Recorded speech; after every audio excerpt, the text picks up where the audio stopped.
जिनका बहुत मान है, बहुत मर्तबा है, वो बड़े से बड़ा भ्रष्टाचारी समझो। मुरली में बोला।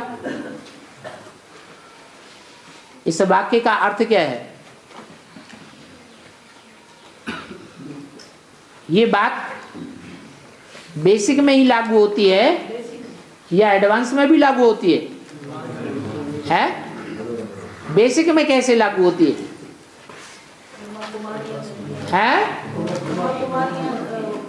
ब्रह्मा कुमारियों में भी मुख्य कौन है? कुमार का दादी के लिए बोला गया।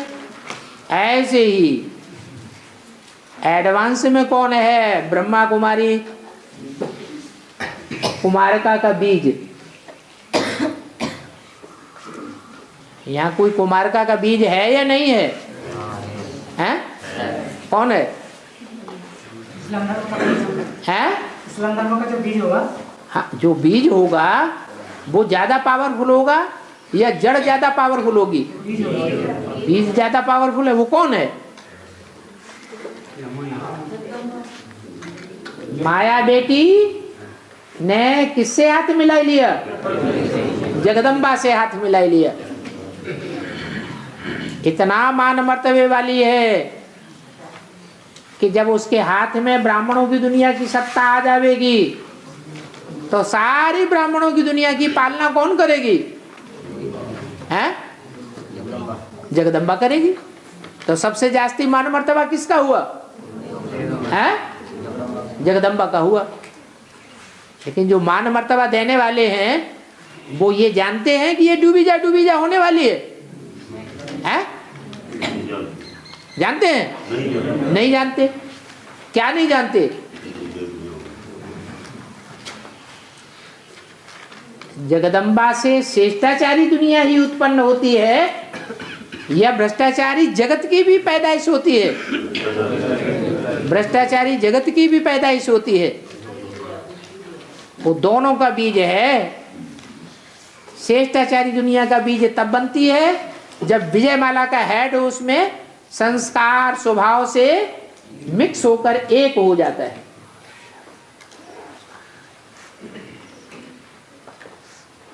तब श्रेष्ठाचारी दुनिया का बीज बनती है। बाबा जगदम्बा तो सूर्य वंश चंद्रवंश का बीज है। कुल चंद्रवंश श्रेष्ठ है या सूर्यवंश श्रेष्ठ है? फिर भाई कह रहा था इस्लाम धर्म का बीज है। इस्लाम धर्म का बीज थोड़ी है वो। इस्लाम धर्म का बीज भाई के कहने से हो जाएगा?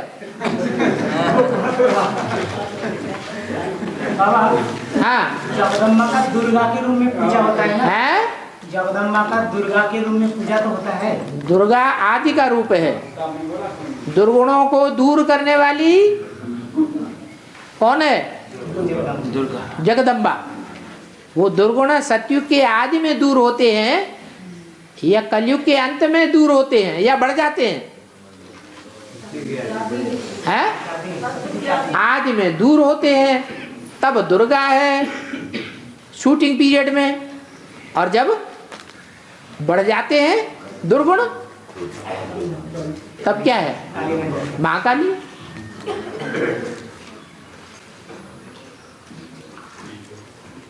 सामना करना और लड़ना झगड़ना, इसमें अंतर क्या है?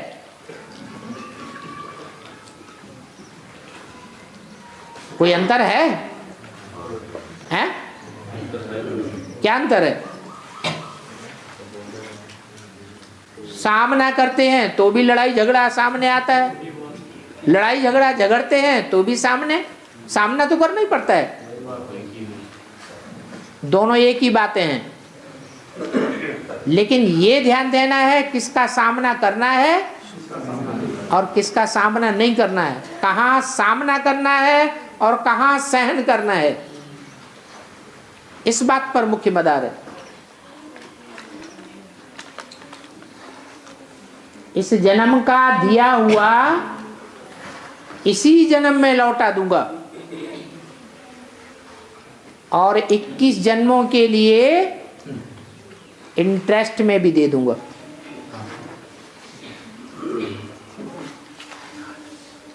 ऐसी बड़ी बैंक कोई मिलेगी? नहीं। लेकिन आगे प्रश्न है, इस बात के लिए बाबा ने कहा है कि विनाश के टाइम पर बाबा के भंडारे से बच्चों की पालना होगी। उस विनाश के टाइम पर दुनिया में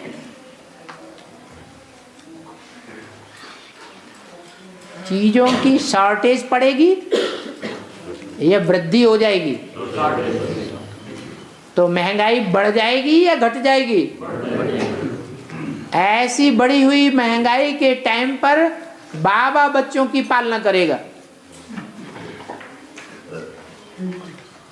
तो अभी का जो दिया हुआ है वो भरपाई होगा या नहीं होगा? हैं? हो जाएगा। लेकिन प्रश्न है, भंडारा भरने वाले तो बच्चे ही हैं। अरे आदिकाल के बच्चे भंडारा भरने वाले हैं या अंत में जो निकलेंगे लखपति, करोड़पति, अरबपति, वो भंडारा भरने वाले हैं? हैं? आदि में अभी भंडारा भरने वाले हैं, लेकिन जो अभी का भंडारा है वो विनाश के टाइम पर काम आएगा? हैं? नहीं आएगा। अभी तो क्या देते हैं? चावल चपटी देते हैं, कौड़ियां देते हैं, और विनाश के टाइम पर हीरे लेंगे, हीरे। जबकि करोड़पतियों की गड्डियां सड़कों पर पड़ी रहेंगी और उनको खाने के लिए रोटी नहीं नसीब होगी। तब इस भंडारे का प्रभाव का पता चलेगा। जो भंडारा आज भी जगन्नाथ भंडारे में विख्यात है। एक एक कणा दाना का बहुत महत्व होता है। वहाँ जगन्नाथ भंडारे में जो भंडारा खाने वाले हैं वो एक एक चावल को बड़े प्यार से खा जाते हैं। रोटी का मदा भी खाया है ना, रोटी। बाबा ये सब फूल भंडारा होगा, सब होगा, दोनों तरह का होगा। दोनों तरह का होगा। अरे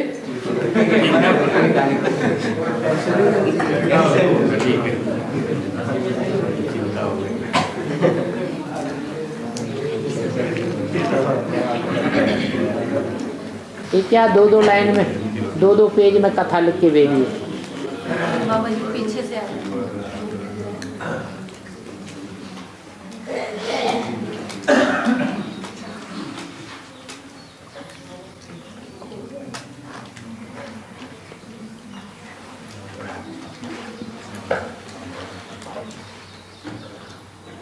बाबा मुरली में बोला गया क्राइस्ट को सूली पर चढ़ाया गया, वो भी प्योरिटी की बात थी।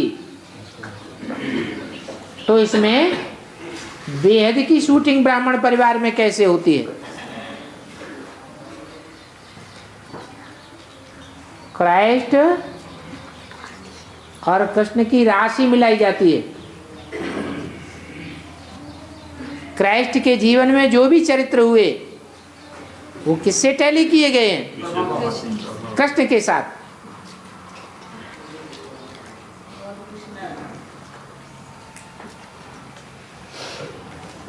तो कृष्ण वाली आत्मा जो बैल के रूप में पार्ट बजाने वाली है,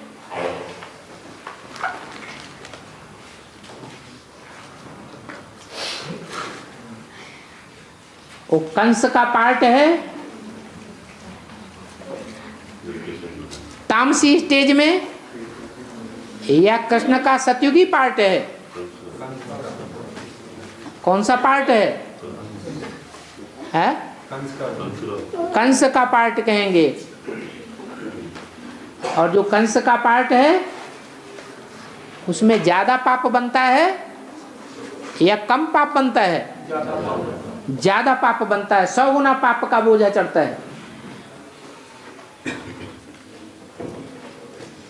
तो जिस पर 100 गुना पाप का बोझा चढ़ेगा उसे दंड ऊंचे ते ऊंचा, बड़े ते बड़ा मिलेगा या छोटा दंड मिलेगा?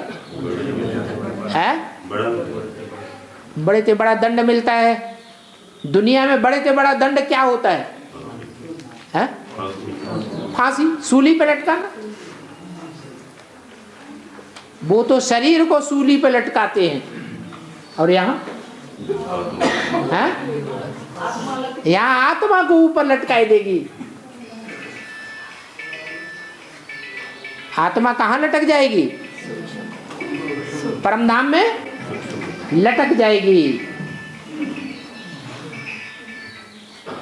ये भी एक तरह की सजा हो गई। देह के सुख भोगते हैं तो आत्मा नीचे अनुभव करते हैं या ऊपर अनुभव करते हैं? नीचे अनुभव होती है। और देह के सुखों से कट हो जाता है जीवन, जेल में डाल दिए जाते हैं, तो देह का अनुभव होता है? देह के सुखों का अनुभव होता है? नहीं अनुभव होता। तो सूली पे चढ़ गए, माने बेहद की सूली है, आत्मा ऊपर लटक जाए, देहभान के सुखों से महफूज हो जाए, यही सजा है। बाबा, ये मुरली में कहा गया है कि मैं 84 जन्मों के अंत के भी अंत में आता हूँ। तो जो राम बाप के जो तन में आदि में आया, तो वो जन्म जो है 84वां जन्म था। ठीक है। तो उसके बाद जो फिर 76 में प्रवेश हुआ, क्या वो अगला जन्म 85वां कहा जाएगा? एक्स्ट्रा ऑर्डिनरी जन्म है वो, 21वां जन्म भी है। इसी शरीर से कंचन काया होगी या नहीं होगी? होगी तो 21वां जन्म हुआ या 84वां जन्म हुआ है? कौन सा जन्म हुआ? सर्कल के हिसाब से देखा जाए तो 85वां बन जाएगा। 85वां कहाँ हुआ? एक्स्ट्रा ऑर्डिनरी जन्म बताया। पहला जन्म गिनेंगे कि नहीं गिनेंगे, या निकाल देंगे? तो पहला जन्म है वो। और उस हिसाब से सतयुग में राम और राम संप्रदाय वाली आत्माओं के 9 जन्म हैं, और त्रेता में 12 जन्म हैं। टोटल कितने हुए? 21 जन्म। और ब्रह्मा और कृष्ण जैसी आत्माओं के सतयुग में 8 जन्म हैं, और त्रेता में 13 जन्म हैं। टोटल 21 जन्म हुए। कोई कोई मुरलियों में बाबा कहते हैं कि मेरा राइट हैंड धर्मराज है, और कभी कहते हैं कि मैं धर्मराज भी हूं। तो क्या ब्रह्मा की सोल इंटरफेयर करके नहीं बोलती मुरलियों में? तो वो ये नहीं कह सकती मैं धर्मराज भी हूं, है? कह सकती है।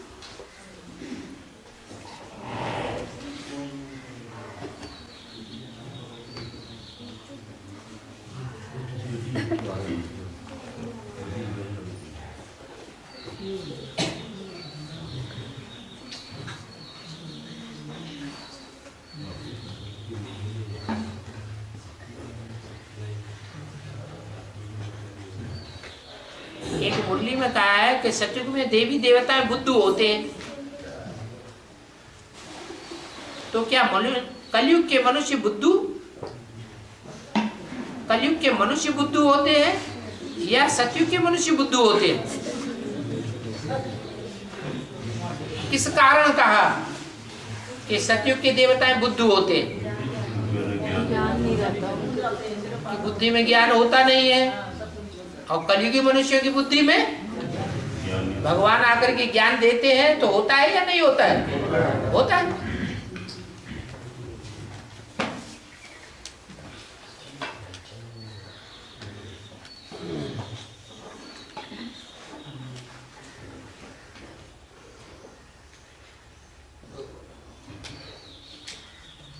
मुरली में बोला है माया किसी न कुछ रूप में आकर तुम बच्चों को हप कर लेती है। तो क्या बाबा क्लास में सोना भी माया है? माया सुलाए देती है ना, तो कभी कभी 2 को इकट्ठा सुलाए देती है, कभी 3 को, कभी 4 लोग सो जाते हैं। तो बाबा माया कितनी होती है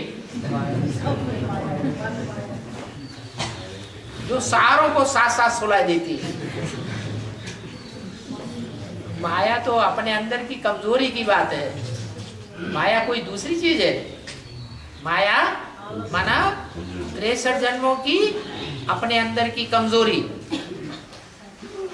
कमजोरी सबकी अपनी अपनी अलग अलग, उसका नाम दे दिया है माया, और माया का रूप भी बता दिया, काम क्रोध लोभ मोह अहंकार, और इनके आगे है सुस्ती।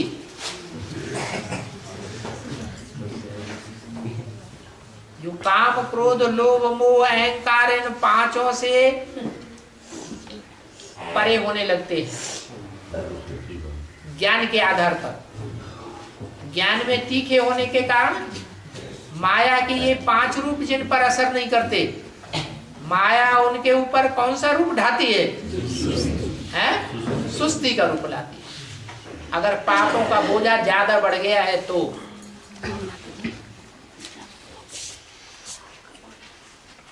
अगर कोई अज्ञानी मनुष्य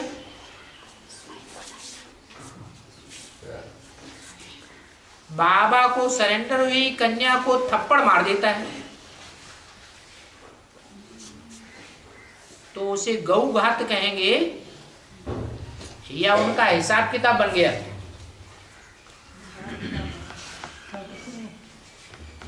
गौ घात बहुत बड़ा पाप हो गया। थप्पड़ मारना कोई उतना बड़ा पाप नहीं है। दुनियावी भाषा में गौ घात कहते हैं जानवर गैया के शरीर को खत्म कर देना, और ज्ञानियों की भाषा में गौ घात कहते हैं उस कन्या का देह को अपने कंट्रोल में ले लेना और अपने आधार पर चलाना। परमात्मा बाप से बुद्धियों तोड़ देना, वो हुआ गौघात।